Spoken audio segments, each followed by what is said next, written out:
Hello and welcome to the Children England Legacy Podcasts, a series designed to learn from the 8 decades of work done by Children England and from the decision to close it. My name's Andrew Purkis and I'm very glad to be hosting this podcast series. And my name's Cathy Evans. I'm the Chief Executive of Children England and have been for the last decade. In this episode, we'll be discussing markets and commissioning, why these are such important issues for the voluntary sector, and what are the lessons we can learn from the extensive experience of Children England. And for this episode, we have invited Nick Davies, who works for the Institute for Government and also worked at Children England, and Sam Mercadante, who works at the National Council for Voluntary Organisations on public service commissioning, and also used to be a Children England member.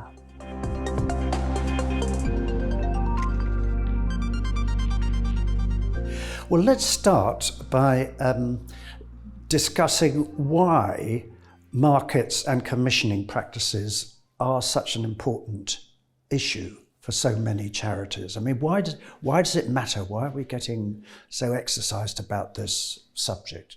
Look, I think the most obvious thing is it's a major source of income for the charitable sector. It's less than it once was, and I will defer to NCVO colleague with the latest stats, but it's still a sizable chunk of money and enables the voluntary sector to do a huge amount more than it would be able to do if it relied solely on income from the public or investments or elsewhere.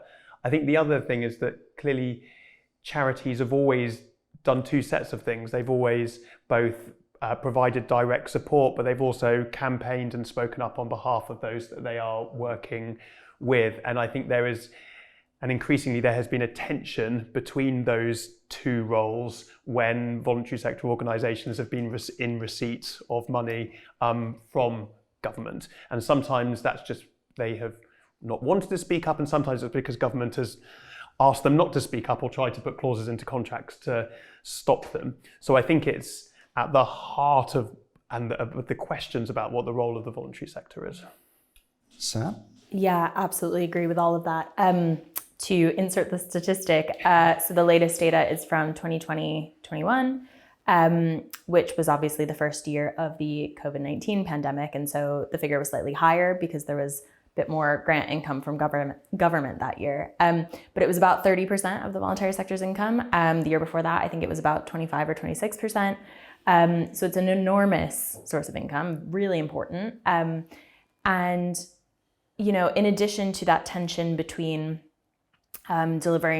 directly delivering services and campaigning and speaking up on behalf of causes, I think there's also a tension sometimes, particularly in this space, between delivering services that are really kind of critical and supporting people who are experiencing challenges and experiencing difficulty.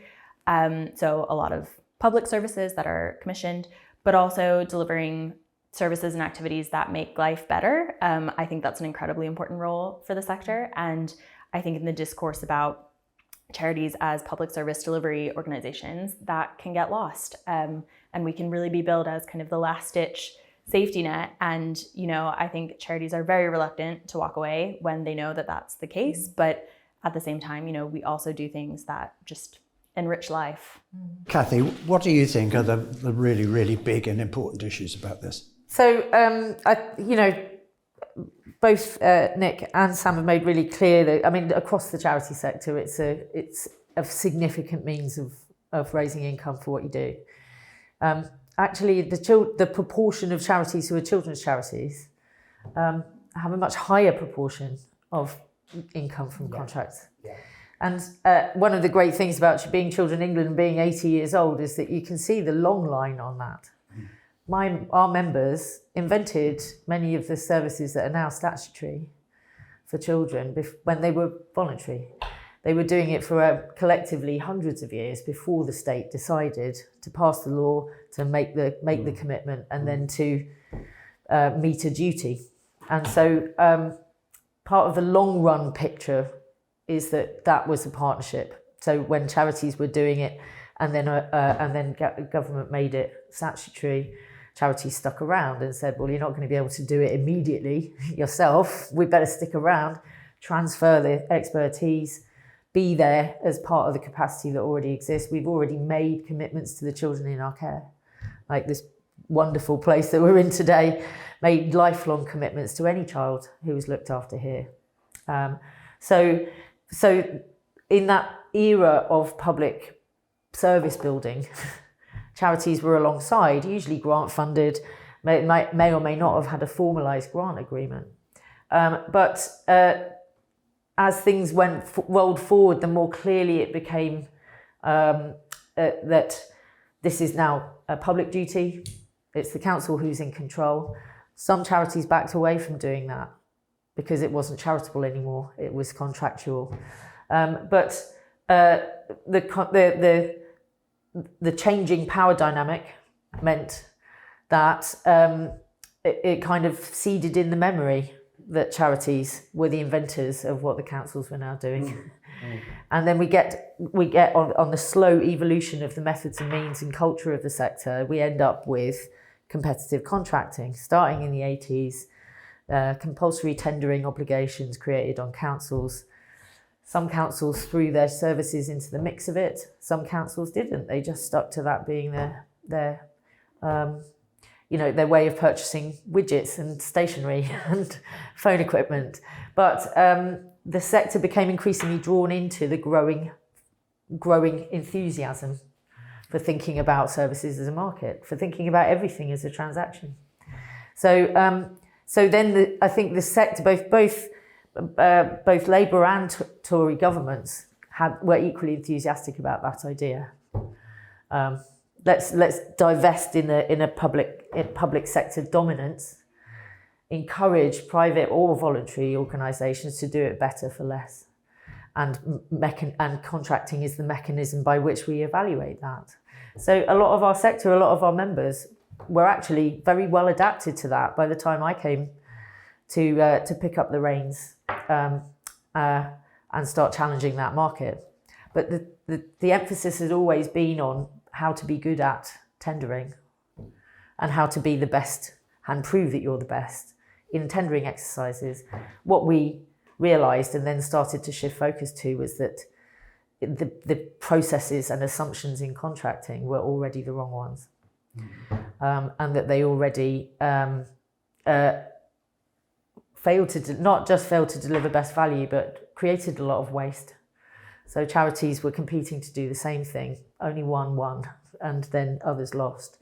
And you end up with a lot of effort going into determining one contract, while lots of willingness, capacity, human and financial, was getting squandered in the process. So we shifted from helping our members to win contracts to trying to change the contracting culture and practices. Great, and we're going to come on to that in a minute in more depth. I think there's one other generic issue which has already been touched on, which is about independence of charities and voluntary organisations. Because if they become geared as an organisation to being dependent on contracts, and then being dependent on the rolling forward of those contracts, and if possible getting more contracts, they are all the time playing to an agenda set by somebody else. You know, they're competing to satisfy the agenda set down by the local authority. And financially, they're becoming more and more dependent, in many cases, on the contract. And over a long period of time, this is where the historical perspective comes in, you can see how that changes the nature of the organisation, because in many cases, unless the trustees are very careful and very rigorous in their thinking, they become an organisation that it becomes almost a sort of contracting agency of the state, rather than a feisty, independent organisation that is always thinking first and foremost about the needs of its beneficiaries. Right. And that is a very worrying long-term trend for the health of the sector, or am I exaggerating that? I mean, look, I think it absolutely is. I think there are a few things there. I think there is the risk of mission creep, the point where you are desperately looking for additional funding, then you are likely to apply for it, even if it's a service specification that you don't previously have much experience in. And as you said, I think that means that organisations that take a lot of government funding tend towards generalism, and actually that's the case in the private sector as well. Like a lot of the biggest contractors, actually they're just contract specialists rather than specialists in any particular service area. It clearly then also has a massive impact on kind of campaigning and independence, and not just in that organisation itself, but if big organisations are seeking funding in areas where they don't previously have a footprint, then often they are displacing local organisations that better understand those needs and were provided a kind of better advocacy for the people in that area. And this is a huge issue, isn't it, Sam? The feeling on the part of a lot of local organisations with strong community roots that they're not as good at competing in the big contract thing, and they're losing out. Yeah, and I mean, I think it's even sometimes it's less down to kind of not being as good at competing and simply not having the resource. So, a CEO or service director might be writing a bid on the weekend because that's the only time they have to do it, compared to organizations that have, business development teams and people whose whole job it is to apply for these things. And I guess I would say, I think there absolutely are the risks that Nick has identified. Certainly my experience in the adoption sector in particular was a really kind of laser focus on mission. And we really didn't see that kind of mission creep. People were very, very committed to the kind of historical role of the adoption sector. And, very interested in innovation and in delivering services around adopted children, kind of not just that specific placement activity, but I think, it doesn't have to be a tool for kind of driving more generalism and driving mission creep. I think it's much more about the kind of the wider culture in the commissioning space that can drive that. But I think organizations that have kind of really strong moral compasses, if you like, or really clear ideas of what their history is about, that can really work to combat that. Okay, I just wanted to add, I mean, I know NCVO, among many others, has been trying for years to improve that culture of commissioning, to improve the sophistication, if you like, of the criteria that are applied when you're awarding a contract. But I mean, overall, we're still at the sort of helicopter stage of our discussion, looking at it from above. How successful have those efforts been? Well, I think I was saying before we started, we're doing a piece of work recently that we can come on to. I won't get into the detail now, but, I was looking for kind of evidence in the literature that this has been an issue for a long time. And I found that NCVO ran basically the same survey we've just run 25 or so years ago. And, I think that was both kind of laughed darkly when I saw it, because it's incredibly disheartening to see that we're saying the exact same things we were saying decades ago. Yeah, I think any charity, whatever their income, they have, they are then in a relationship with their funders. If it's donations, if it's a charitable foundation, if it's a council, if it's a Whitehall department. I don't think it's so simple as to say taking contracts reduces independence per se. But there can be a the more acutely you depend on an income source, the more likely you are to allow that relationship to influence what you do. Yeah. And I think that applies across all kinds of sources. I think that if we think about 20 years since the Children Act 2004, which really kind of took the emerging contracting culture for children's services and exploded it through Children's Trust and said, commissioning is the means by which we will make every child matter. So children's services, long before the crash and austerity and big society, were a thriving, emerging kind of public service market and commissioning hotbed. And in those days, I've always worked in children's charities, whether it was Children England or not. It was said to all of the sector, if you can get good at contracting, this is your sustainable income method. This is, you might have started as a volunteer group, you might have been trying to muster donations, you might have got money from the lottery, but if you can get contracted by your council because your service is that good, that's it. You can stop worrying about money. And I remember it really clearly. It was how we were trained to think about a strategy for securing and sustaining your organisation.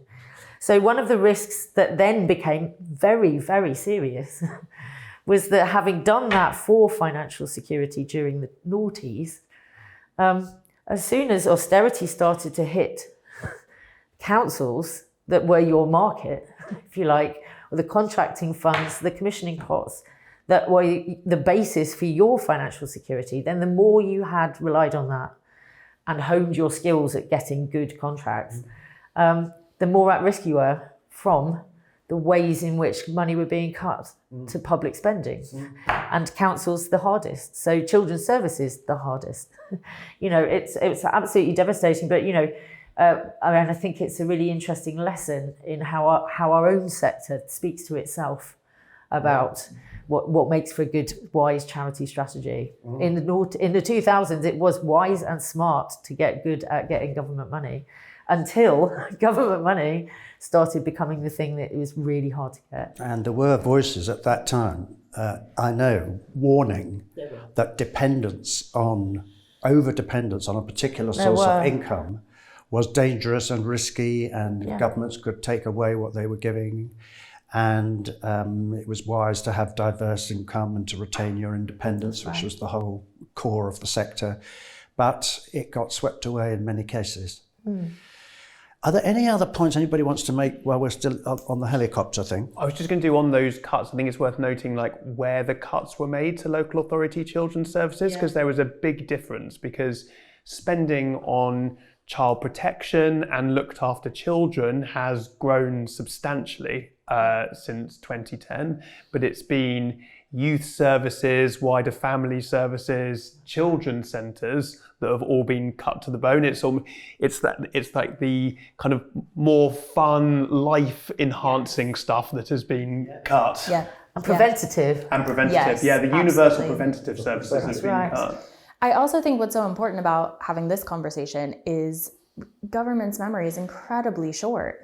And so, the naughties weren't that long ago in terms of kind of setting cultural norms. But the way that things have gone since then, there's no memory of that in government, that was very much what was encouraged, and then, the rug was pulled out. That's right. We need to remember that at least one of the political parties that's now doing well in the polls is now talking about a prevention revolution as the core of a sort of national renewal. And we're all going to have to search in our memories as to what it was like to be an organisation that is contributing and focused on prevention rather than rushing after services. I think it's one of the most infuriating things about sticking in one career specialism for longer than a political cycle. We've been making the case for earlier intervention and for preventative universal service capacity for children since I started work just after the Children Act 1989 came into force. It was written into that act. So there is nothing new in the world, really. No. But the cycles of investment and then withdrawal and then new political agendas reframed can be really tiresome. But it doesn't become any less true. That's right. The world in which a child grows starts in family, at home, in community, and the beginnings of problems that could be prevented require you to invest at that level. Exactly. And they require you to develop relationships with those children and those families that may not be like a 3-week intervention, but might be 5 years worth of friendship. Yeah. So, there is good reason why children and supporting children and their families has been such an enduring charitable endeavour. And in the big sweep of things, we'll probably view contracting and being a competitive provider of government contracts as the blip. But I hope that will signal a move on from organising public services that way, because I might worry about how markets and commissioning damage the way that charities can operate or their freedom to operate. Yeah. But I also think it's a terrible way to spend public money. Yes, yes. So let's focus now on Children England's work in this whole area. What, Cathy, would you summarise as the sort of core messages that you've tried to get across, and battles that you think you've won, and whether you think you've won the war or lost the war? Just a little bit of that, then I'm going to bring in the others for their perspectives, because they've been working on this and have watched the impact of this work. So I think I need to convey that our positioning and our work on this was it was ever evolving. Exactly. From what we were really clear we needed to be a non-ideological starting point. So I brought along here, look, Love Your Tender. This is one of the most popular things Children England did since the turn of the millennium, because it's a really, really good training resource for any charity that's facing its first tendering exercise. And it was rolled out with government money to help us to offer it for free as training to charities, to feel more confident to consider a tendering exercise, to do the best job of explaining what's so great about what they do, to understand the legalities, to be ready to make the most of those opportunities. And it all came from, I think I think it started in the early 2000s. Okay. But it was, as many of our kind of work and our outputs, particularly in that period, it was the condensed learning from charities who were already good at it, that they shared, gave freely in order to equip other charities to do as well. Yeah. So it was a beautiful collaborative spirit. And we went to multiple different rewrites and updates because it was an enduring thing. That was a pure expression of our support for our members. We should support you to get contracts if you can. But through that, we were sitting on top of an incredible amount of intelligence about how our members and charities in the sector were experiencing commissioning, not just how they were doing in it, but what's going on with these processes. Where are the unfairnesses in these processes that are built and and told that they're fair? So as we moved into kind of developing a critique of commissioning itself, we wanted to stay grounded in this is based on experience. This is based on our members' experience. It's not because I have a belief about this or I think that, contracts are too business-like. We were doing it the other way around. We were saying, look, we would like charities to win as many contracts as possible, but it's not going to happen if you keep doing this. It's not going to happen if you keep making price what determines the criteria. You can't put out foster care contracts at 100% price and no % quality. These are children. So all of the kind of the critique and the picture that we built up was from real experience from our members of how these markets and these processes are happening in practice. And one of the great things about being Children England is that we don't have to stay in the detail because our members are all in it. Yeah. They're down in the detail every day. What we had to learn to do was to add it up, to create a picture of, if are we hearing similar things? They might not be exactly the same, but if we're hearing them from all over the country, then that's a thing. Price weighting is the way in which you're making sure that charities with good quality standards and higher paid staff are not going to get the contract. So you can say it's fair to charities, but you're creating a system in which you're knocking them down rather than rewarding and investing. So that was an ever-evolving process. I'm going to look to Nick and hand over to Nick very soon because we kept it on a research and picture building basis. long before we ever went into saying we have answers or we have a policy here. And that was through various different bits of research. It was through various efforts. The Declaration of Interdependence, which Nick led on with us, that even resisted coming out with trite solutions or saying, you can fix this way, because it's so complex. But we started and decided we're going to go out and overtly collect all that experience from our members to paint a picture of how austerity measures that started in 2010 were impacting at local level on children's services. And there were many other things that came out of that as well.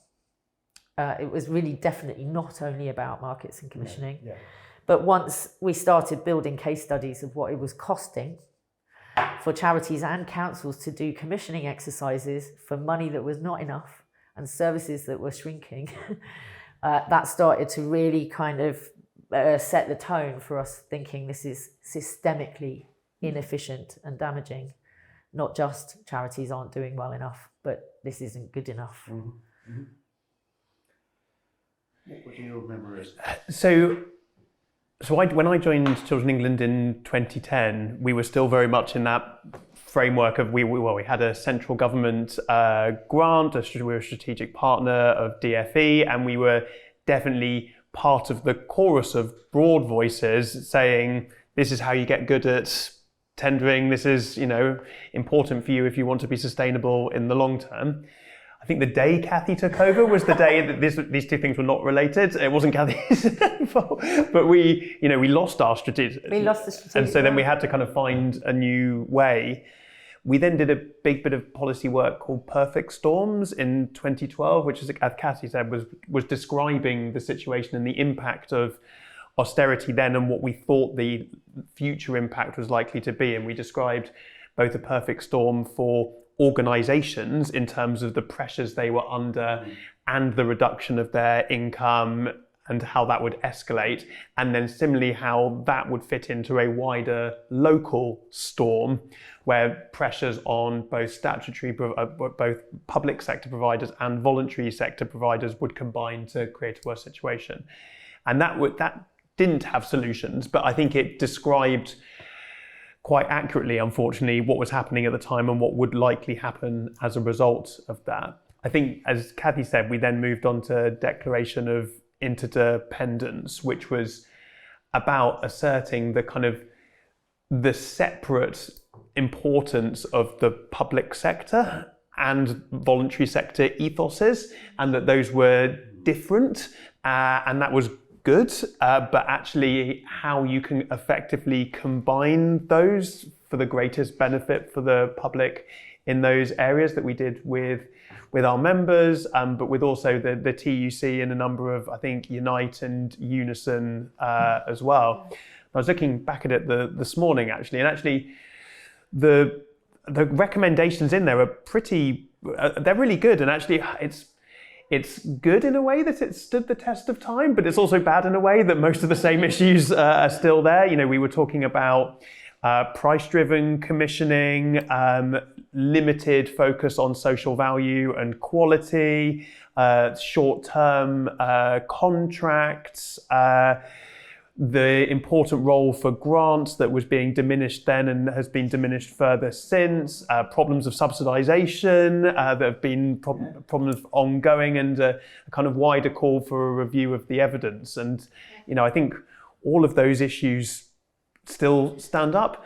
I don't know if it's just from the outside. I'd be interested in your views. I mean, thinking about government commissioning more broadly, in the early 2010s, there was a really big focus on price only that I think, under Francis Moore, that they recognised went too far. And it meant that even the big providers did really well. Obviously, Carillion collapsed, but people like Serco had a minus 35% profit margin in 2015, for example. It feels since then people have got a little better at protecting their margins. Certainly the big private sector providers had. I'd be interested if you feel that that's whether voluntary sector organisations are kind of more or less likely now to subsidise. I mean, I think they're just about the same as they have been for decades in terms of likelihood of subsidy. I would imagine, I'm certainly not an expert on this, but I would imagine that the collapse of Carillion really kind of reverberated through the private sector in a way that Kathy really tried to drive it home for the voluntary sector. And I just don't think we collectively picked up on it to the degree that we should have, if at all. And actually, that point about, margins, if you're not kind of, I've worked in organizations where we were kind of bolstering our reserves with a grant, and that worked really well. And then we lost the grant and we had the reserves, and that's the whole point. And that was a very sensible business decision that we took. And I think, even where you would like to run your organization in that way, the expectation that the voluntary sector will do things not only for no profit, but for less than what it costs, is thriving. I think that is very much the expectation. It is. I mean, I think my impression is that the critique of commissioning is much more widely understood now than it was at that time. I think that's fair. And I just want to say that I do think Children in England need to take some of the credit for that, because I too remember Kathy talking about, on the back of the Carillion and other kind of private sector things, really bringing it home that there was something that was inherently wrong with this model. And we're not there yet, but there's a pretty wide understanding that now I think that this is a really important issue at different levels for the sector and the relationship. Just to say, I think in the government's own documents, if you look at the sourcing playbook, which they've published in a few iterations post Carillion, the content in there is pretty good. The problem is the actual practice. Implementation. And if you're a local authority and you don't have any money, if your procurement team has been cut to the bone, then the easiest thing is to do what you've always done, which is to do a small number of large contracts and give them to big providers. Well, I definitely, it's hard for me to sort of disaggregate how influential I think we might have been in it. But I can say for sure that since we launched the Declaration of Interdependence, which was 2014, it was the discussion across the sector, public and voluntary, has changed. Yeah. But I'm not straightforwardly being persuaded by us. The thing is that the deeper and more prolonged the withdrawal of public investment in public services has been. But in 2015, we were told in 2010, we're going to have deep cuts now for jam tomorrow by 2015. So we released it in 2014 saying this is systemic rot that we've got here. It's much, much deeper because you're storing up problems of unmet need with bigger bills later. But even then, they hadn't confessed to what they were going to do to local government until 2015 election, at which point they killed the revenue support grant. None of us had been factoring that in. So the deeper it goes on, the more previous market advocates have been confronted with the fact that there is no money to make and there's no saving to make. If you're a public sector, the biggest change I've seen is public commissioners desperately wanting us to help them work out how to do commissioning differently, because they too have seen, this idea that if I go out to tender, I'll get the cheapest and best at the same time. That's definitely not working. And I actually haven't got the money to play around with anymore or to make bad decisions. So what is an alternative to commissioning if it's not going out to market? And what's happened in parallel, and I've been very privileged to be alongside some of it, is the development of a better approach to commissioning that isn't a market. And I'm not a commissioner, and I admire those who can steer those kind of systems. So we've been very involved with human learning systems as a development of a different approach if you start by asking, how do I commission a service from competing people, then you'll end up with procurement. What they've done is to start with, what do the people in this community need, and how can we get that to them? And how can I use my commissioning budgets to support that happening? And that ends up in a dialogue about people and who people need. So people, who do you need? Who do you want around you? And have they got the skills? And is the service environment helping you to find that? Or is it hindering you? And is competition, what's the status of competition in that new way of doing things? Well, I mean, it's emerging. It's not that, but I mean, certainly my favourite example in Plymouth, where they're now calling it a Human Learning Systems Council and working towards spreading it. But they were a cooperative council. They decided to turn commissioning on its head and say, we may have 26 providers of different specialist services here for adults with complex and high-risk needs. So across mental health, homelessness, substance misuse, domestic abuse, all sorts. And we currently have 26 providers, some of them public, many of them contracted charities and some private. What we're going to do is suspend competition. So we're not going to make you compete for your next, we'll roll over your contract. We're not reducing the number of organisations or telling you to merge or telling you there'll be fewer. What we're saying is the new contract requirement for you is to work with us to redesign this service for the people who need it so that they experience it as one service. And you're going to co-produce with us what that looks like. So it's ended up with no mergers, no cuts, no loss of organisations, but a complete reframing of the entire service to a single alliance contract where they're contracted to collaborate and there is no competition. So this is really significant that new models are emerging, at least here and there, where there's a reimagining of what these relationships can be, and it's different from competitive market tendering.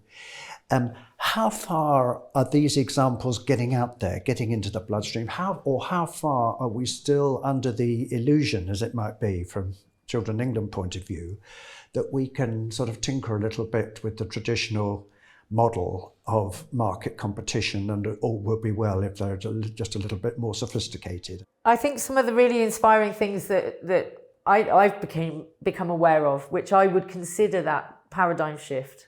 We've started from a different place. The system now works really differently. And in that system, you wouldn't think of going out to tender. Why would you? We would invest in the people who are already here to do more or have better jobs. So, we don't outsource. But one of the important things to recognise is that places and organisations have been able to do that under existing law, under existing procurement law. Okay. It's not... some of the things on which Children England has always urged radical or very clear, profound sort of change need law. Like, so a smacking ban, we had our successful mini burst campaign to ban private sector from child protection work. Right? There is a role for national policy to do some of this structuring, but on this topic in particular, and throughout the decade that we've been doing this work, every single way you come at it, it is about culture and practice. And you can have a council doing revolutionary, frankly, stuff that there's no revolution on the streets. It's a quiet revolution for every professional who works with people in that area, where they suddenly feel like they're the centre of the question of how do we do this, rather than the contracting and the legalities and which providers you work for. It's like, no, you as a person, you're here. What skills do you have? How do we support those? Where are they getting to the right people at the right time? So that's happening cheek by jowl next to councils who are still 100% brought up to the idea that outsourcing everything would be the dream. So we still have councils who think that if only we could get our finances into order, then we could have an independent spin-out children's trust, and we wouldn't have to bother with it. And I think so this topic, the longer I've spent on it, and I am a national policy person, I'd love to have a list of things that the government just has to do. But this is really idiosyncratic, cultural local culture and practice, belief, and I think one of the things that we learned fairly early on that shaped in some ways the way that we did the Declaration of Interdependence, and certainly how we've tried to influence policy on commissioning since, is to recognise that this has been going on for so long, as Sam said. There will be many people with the best of intentions involved in trying to commission public services who just don't know that there's a different way of doing it. Right. It's not what they were introduced to.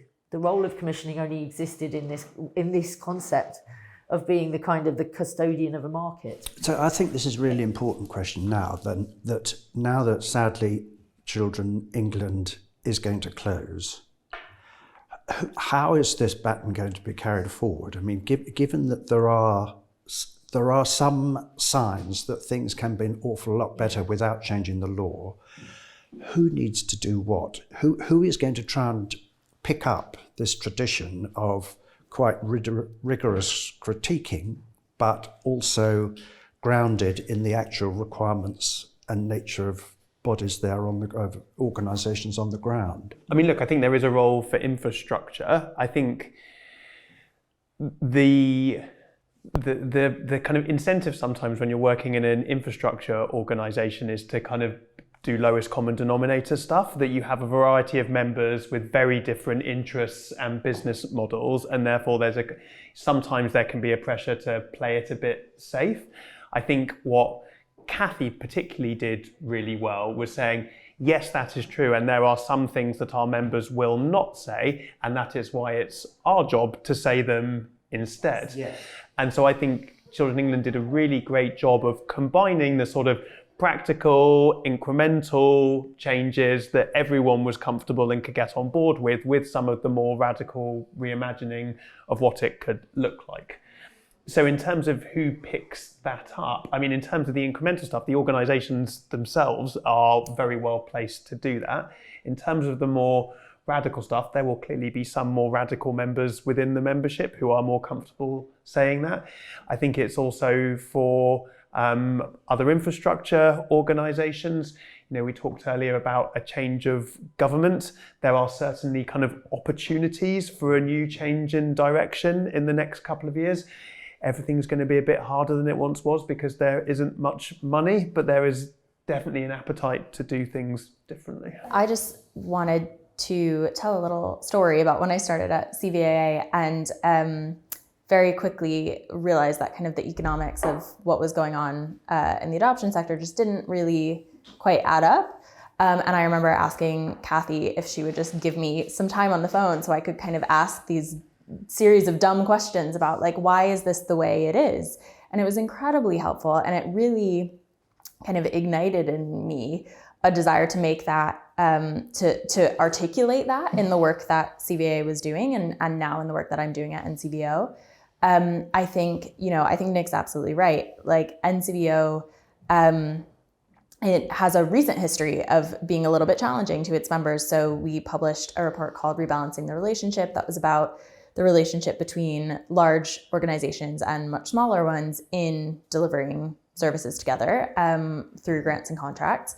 I think that involved a lot of quite difficult conversations along the way to producing that report. I think a lot of our members felt, it didn't reflect their experiences or didn't want to feel that it reflected their experiences, but we felt it was important enough to kind of, we're not always trying to just influence government. Sometimes we're trying to kind of reflect back to our members what we're seeing. And so I would hope that, we can at least in part pick up that baton going forward. Great. I was remembering that in the international development field, there's a body called ICAI, which is it's something like the Independent Commission on Aid Effectiveness, something like that. And it was set up actually by the Conservatives when Andrew Mitchell was Secretary of State for International Development last time. And I think it actually publishes some highly critical reports about different kinds of government aid programs, because it looks at them really rigorously from the point of view of the overall impact that is supposed to be related to the stated aims of international development policy, affecting the poorest and women and girls and whatever it is. And I just wonder whether there might be some sort of equivalent that we could think of that looked at the actual overall effectiveness on criteria that are more generous than simply value, narrowly defined value for money, that could actually be a kind of Ofsted type body that would cause local authorities to be rethinking and reimagining what they're trying to do. I mean, is there any sort of equivalent? My qualm about that is that it retains the idea that there's kind of an ever-present and everywhere equal financial equivalence between spending money and having an impact. The further we've gone, we started recognising that commissioning and competition don't work well for charities. They diminish our collective capacity rather than enhance it. As we've gone further and further through, kind of deconstructing that process and why it's not the best for children, that's a different point. So for children, the way in which it constructs what that child is entitled to is completely passive. It says, you are the result of what's done to you by a service, and we want to get the best one for you so that you're the best that you can be. And that does not reflect how children develop. That doesn't reflect their agency. It doesn't reflect the percentage of impact that their parents have, or their family have, or their friends have, and the minimal, but important, but minimal significant impact that a service has in their upbringing relative to all of those much more kind of informal, unprofessional influences upon them. So one of the biggest problems we've got is that having gone hell for leather for a market idea, that what we're doing is transacting the best service for the best price. We've ended up commodifying the children for whom that service is their entitlement, and saying, the better you can do, the better you can make those children, the more money you'll get. And now we can't deliver the more money you'll get, but the claim was always wrong. Yes. The claim was always wrong about what our role is in children's lives as a sector, as a service, the humility to say, we hope we helped by being here for you, but we might not have helped nearly as much as your mum did or your aunt did. We don't claim credit for who you are and being better or being less of a risk of costing more. These are really corrosive dialogues that we've developed. We should intervene early because it costs less than it will cost to leave it later. That's an awful, awful articulation of why we should do everything we can for every child when they need it. There may well be, I believe passionately there's an economic case for investing in children and families and community. But to do it by saying we're measuring our impact and their outcomes will save you money, it's a terrible, terrible thing that we've done. So every sort of tier of our investigations of contracting goes higher and higher and more philosophical. No. I agree with that. Look, financial savings at the end is not the only type of impact, and actually it's not even the primary impact when working with children, when you're hoping just to improve lives. I generally believe that we spend far too little attention, both in government and the voluntary sector, thinking about broader impact, trying to evaluate and trying to evidence things, and more could be done there, but that does cost money and it needs to be funded. It's also recognising that not everything has to have a double-blinded RCT in order to be considered evidenced. And actually you want to start with a credible theory of change, and then there will be a variety of interventions at different stages of that, recognising that the multifaceted impact on someone's life and that are going to have an effect on their outcomes.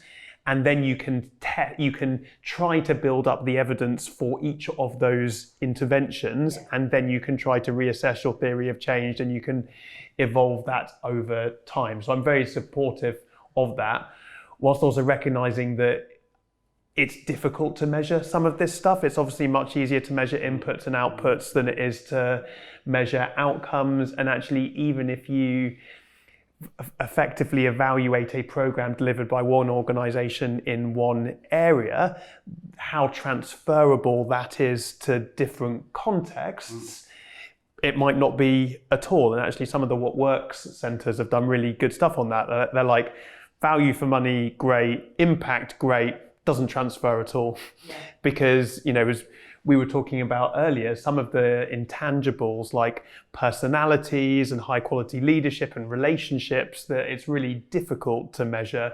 Those build over time, but those also are the kind of prerequisites for effective services as well.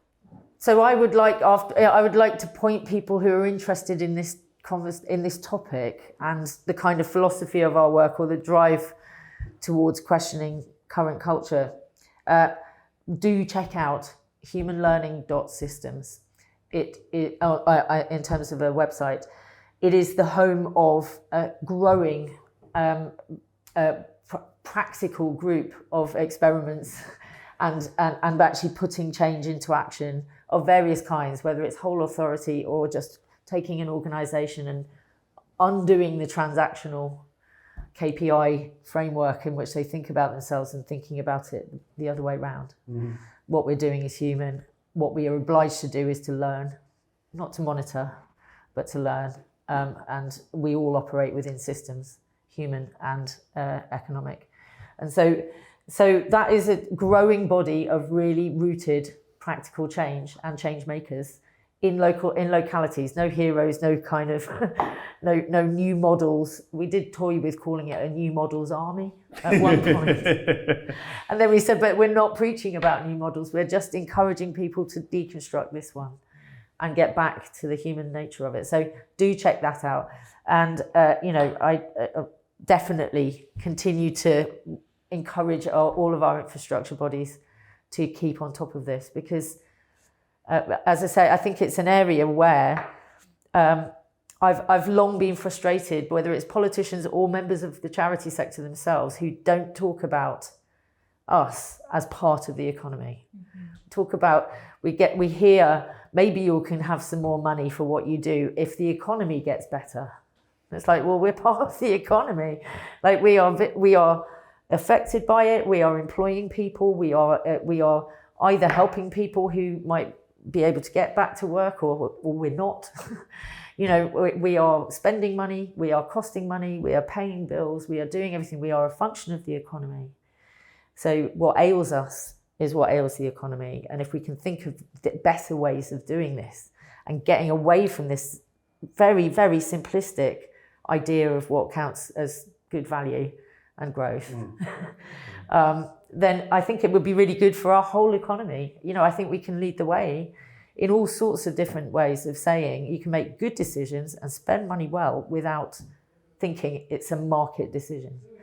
And people being involved in the money that gets spent on them is actually pretty smart. You don't get anywhere. You don't need the RCT. So infrastructure bodies are well placed to have that overview. Invest in infrastructure would be my on the way out policy pitch, because once it's gone, it's really hard to rebuild. This is my personal quest at NCVO, is to get the Treasury talking about the voluntary sector as if we're part of the economy. I think what's tricky about that, though, is that balance with not losing sight of what we're really talking about, which is people and people's lives and the quality of people's lives. As Kathy was talking about earlier. I mean, I also don't think you need kind of very intensive research to see what's happening, even if at a distance, in people's lives. So I alluded earlier to a piece of work that we've just done at NCVO on subsidizing grants and contracts. And one of the things that we found is that in order to continue delivering within the funding package that an organization has, something like 40% of them are reducing the number of referrals that they'll take, so the number of people they will support.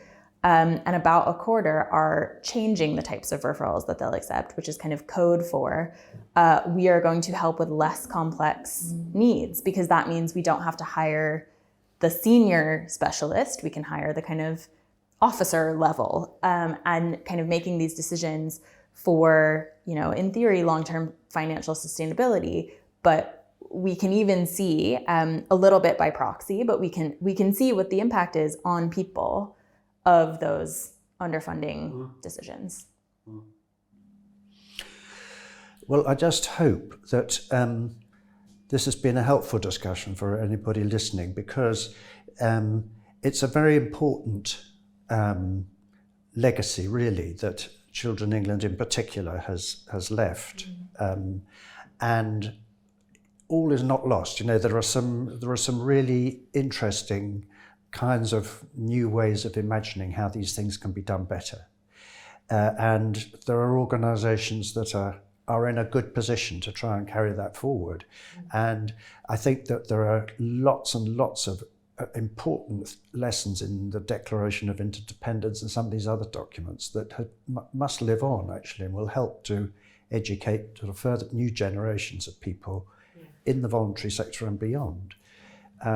So if I can just say, we are going to be compiling a kind of a collected works, which will include a whole chapter on the work that we've done on commissioning and procurement and things that we've written that express that, including my cry to the sector about Carillion being a canary in the mine shaft for the economics of outsourcing. So we will be producing that. The place that we are now, the historically oldest children's charity in the country at Coram, have agreed to be our new repository for legacy information from Children England. So whether it's a love your tender guide, if there's still any tendering going on and you want to know how to do it, it could still be useful, and I wouldn't want to stop you. So, but we will be trying in our last month to make sure that our collected work and our published work is available through lots of continuing sources after ours is closed. Very good. Parting shots from the two of you? Children England has done some fantastic work, and I just hope that the kind of spirit of it lives on, that actually just because there are short-term pragmatic things that can change, to keep your eye on the horizon and the bigger changes that you can make, and that all of these things, all of these movements are more powerful when they involve voices from a variety of places that don't always agree with each other but have found common ground and been pushed to kind of really work out what it is that they believe in and think in. And so I hope that spirit continues. Yeah, I think I'm quite confident that the spirit of Children England's work in this area will live on. I think that in particular, that balance between kind of supporting members with the day-to-day work to do the best they can in the environment that they're currently in, while also keeping an eye to the systems and to the, as Kathy said, the kind of system rot, the fundamental rot underpinning so many of these structures. I'm hopeful that I can continue to pick up that baton, but that many, many people across the sector will do the same. Well, on that optimistic note, thank you very much indeed, all of you. Thank you. Thank you.